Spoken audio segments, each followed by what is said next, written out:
Senhor presidente, senhoras e senhores parlamentares, a decisão do Supremo Tribunal Federal da semana passada de transferir crimes de corrupção e lavagem de dinheiro que tenham origem em Caixa 2 para a Justiça Eleitoral julgar é uma decisão absolutamente esdrúxula. Além de comprometer operações que nós temos nesse país, nesse momento, como a Lava Jato, se transfere para a Justiça Eleitoral uma atribuição que a Justiça Eleitoral nunca teve. Aliás, eu queria perguntar por que a Justiça Eleitoral vai julgar um crime de corrupção ou de lavagem de dinheiro? Qual é o perfil da Justiça Eleitoral, a atribuição da Justiça Eleitoral para julgar um crime de corrupção ou lavagem de dinheiro? O que tem a ver uma coisa com a outra? Será que alguém em sã consciência consegue me explicar que um crime de lavagem de dinheiro ou de corrupção vai ser julgado pela Justiça Eleitoral? Não, quem tem que julgar isso é a Justiça Comum. Alguns aqui não falam disso, às vezes com medo do Poder Judiciário, mas isso tem que ser falado sim. Foi uma decisão esdrúxula. E independe a ideologia política da pessoa, seja a pessoa mais para um lado, para o outro, qual é a visão de Estado que a pessoa tenha. Não tem fundo razoável nisso. Um crime de lavagem de dinheiro ou de corrupção passar a ser julgado pela Justiça Eleitoral. Isso aí é algo absolutamente inaceitável. Outra coisa que precisa ser falada aqui é essa questão da CPI, da chamada CPI da Lava Toga, para investigar os tribunais superiores, para investigar uma série de atos dos tribunais superiores. Por que atingir as 27 assinaturas, que é o que o regimento interno dessa casa diz? 1/3 dos membros dessa casa assinaram. O requerimento está com 27 assinaturas. Por que não instalar logo essa CPI? Que medo é esse do Poder Judiciário? Os poderes são independentes, não cabe a essa casa querer rever uma decisão do Poder Judiciário. Aí não cabe a essa casa entrar e rever uma decisão do outro poder. Agora, investigar fatos determinados que constam no requerimento, por que não? Que medo é esse de alguns aqui dessa casa? Por que o presidente dessa casa não instala essa CPI? Que, aliás, nos dois requerimentos, no primeiro e no segundo, está lá minha assinatura. Por que não se instalar essa CPI? Atingir o número regimental, que são 27 assinaturas. É papel do Poder Legislativo a fiscalização. Terceira coisa, há pedidos de impedimento, há pedidos de impeachment de ministros do STF. O presidente tem que desengavetar esses pedidos. Fazer essa casa poder analisar, poder se debruçar sobre eles, dar prosseguimento a esses pedidos para que eles possam ser analisados.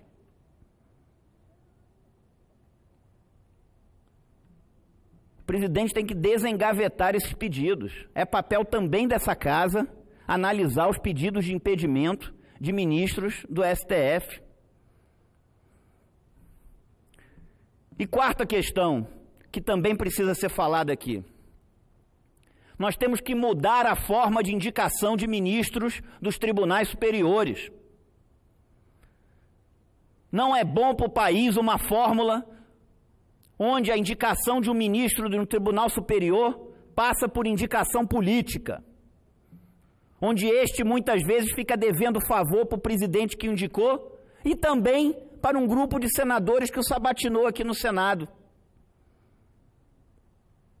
Não é essa forma que melhor preserva o interesse público. Ah, mas tem alguns sérios que mesmo com essa forma de indicação se mantêm sérios. Muito bem, parabéns, mas não é essa fórmula melhor, não é a melhor fórmula que preserva o interesse público. Tem que acabar a indicação política para ministro de tribunal superior nesse país. Isso tem que ser dito com todas as letras. Não dá para aceitar esse modelo atual que nós temos vigente no Brasil. Mas alguns falam, mas a Suprema Corte norte-americana funciona assim. A Suprema Corte norte-americana, ela não é tribunal penal. Ela é apenas um tribunal constitucional. O Supremo Tribunal Federal Brasileiro, ele é, além de um tribunal constitucional, um tribunal penal. Não é correto esse modelo brasileiro. Nós precisamos ter uma corte que seja totalmente isenta de influências político-partidárias, para que possa julgar com justiça. E julgar com justiça não é condenar, não. É condenar quando tiver que condenar, mas inocentar quando tiver que inocentar. Porque a influência política, ela entra dos dois lados. Às vezes, para absolver um amigo e, às vezes, para condenar um inimigo do amigo, que tem muito na política. Então, nós temos que mudar esse modelo. Protocolei aqui, nessa casa, presidente Jorge Cajuru, protocolei aqui nessa casa, no primeiro ano do meu mandato, a PEC 52 de 2015, que muda a forma de escolha de ministros de tribunais superiores, instituindo concurso público de provas e títulos e acabando a vitaliciedade, instituindo mandato de 5 anos, para que aquilo fosse um serviço temporário à sociedade brasileira, e não uma profissão onde a pessoa é dona daquele cargo. Essa proposta está aqui no Senado, não foi votada ainda por esse plenário. Gostaria que o presidente colocasse em votação. Se não vai passar, se não passar, faz parte da democracia. Mas não votar, não debatê-la, isso é algo muito ruim para essa casa. O presidente tem que colocar essa proposta em votação e cabe à casa decidir democraticamente se vai aprová-la ou não. Mas é preciso sim instituir tempo de mandato para os ministros dos tribunais superiores e é preciso sim se mudar a forma de escolha. Muitos falam assim, mas o concurso público não mede caráter. Não mede, mas o modelo atual é pior. E se alguém tem uma sugestão melhor, eu topo. Eu sou aberto a sugestões. Eu quero ser vencido pelo argumento. Mas até que alguém me prove o contrário, esse é o melhor modelo. Concurso público e para 5 anos. A pessoa vai prestar um serviço temporário à sociedade brasileira de 5 anos. Acabar com essas influências político-partidárias. No Tribunal de Contas, então, olha que coisa maluca. O que faz o ministro de um Tribunal de Contas? Ele julga as ações de quem? Do governo. E quem indicou ele? O próprio governo. Que coisa maluca isso nesse país. Um conselheiro de Tribunal de Contas, de um Tribunal de Contas de um Estado, ele julga as ações de quem? Do governo do Estado. E ele é indicado por quem? Pelo governador. Isso não é correto. Não é isso que melhor preserva o interesse público. Isso preserva o interesse de alguns, que têm interesse nesses órgãos para engavetar algumas coisas, para passar pano em outras. Isso não é correto. Não é isso que melhor preserva o interesse público? E essa instituição aqui que nós estamos, chamada Senado Federal, tem que preservar o interesse público. É para isso que essa instituição serve. Não é para ficar administrando interesses. Gostaria de ver essa minha PEC sendo votada aqui.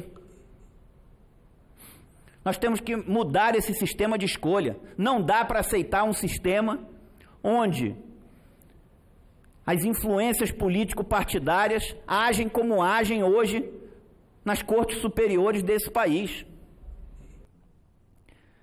Só para concluir, senhor presidente, então, essas 4 coisas eu queria deixar aqui pontuadas aqui nessa tribuna.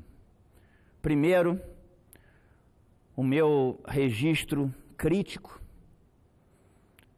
de absoluta indignação com essa decisão da Corte Suprema desse país de transferir para a Justiça Eleitoral julgamentos de atos de corrupção e lavagem de dinheiro, o que absolutamente não tem nada a ver com as atribuições da Justiça Eleitoral.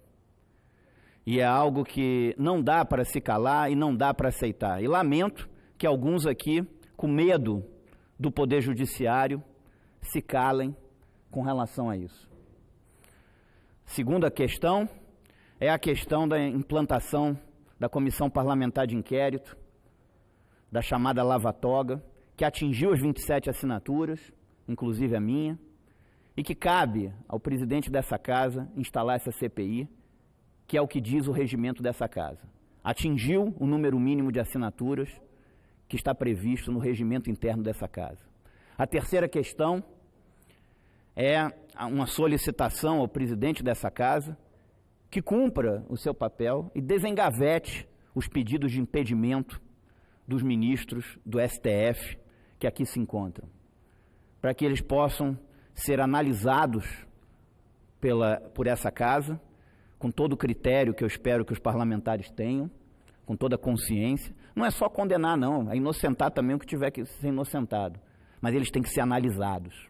Então, cabe ao presidente dessa casa desengavetar esses pedidos e é essa solicitação que eu faço aqui. E a quarta questão é uma questão de fundo disso tudo, que é a mudança da forma de indicação dos ministros dos tribunais superiores, do STF, do STJ, dos tribunais de contas, do TCU e dos tribunais de contas dos estados e dos municípios. Precisa mudar isso. Então, apresentei uma PEC, a PEC 52 de 2015, no ano de 2015, ano que entrei nessa casa, e que até hoje não foi analisada pelo Senado Federal, e que gostaria de ver sendo analisada. Uma PEC que introduz concurso público de provas e títulos para esses cargos e que institui mandato de 5 anos para esses cargos, acabando a vitaliciedade, para que esses cargos sejam um serviço temporário à sociedade brasileira, uma função de 5 anos para a sociedade brasileira, uma missão de 5 anos, e não uma profissão onde a pessoa se acha dono daquilo e acha que pode fazer o que ela quiser. Esses cargos têm que ter mandato. Então, mandato de 5 anos. Era isso que eu tinha a dizer, senhor presidente. Agradeço a paciência de Vossa Excelência. Muito obrigado.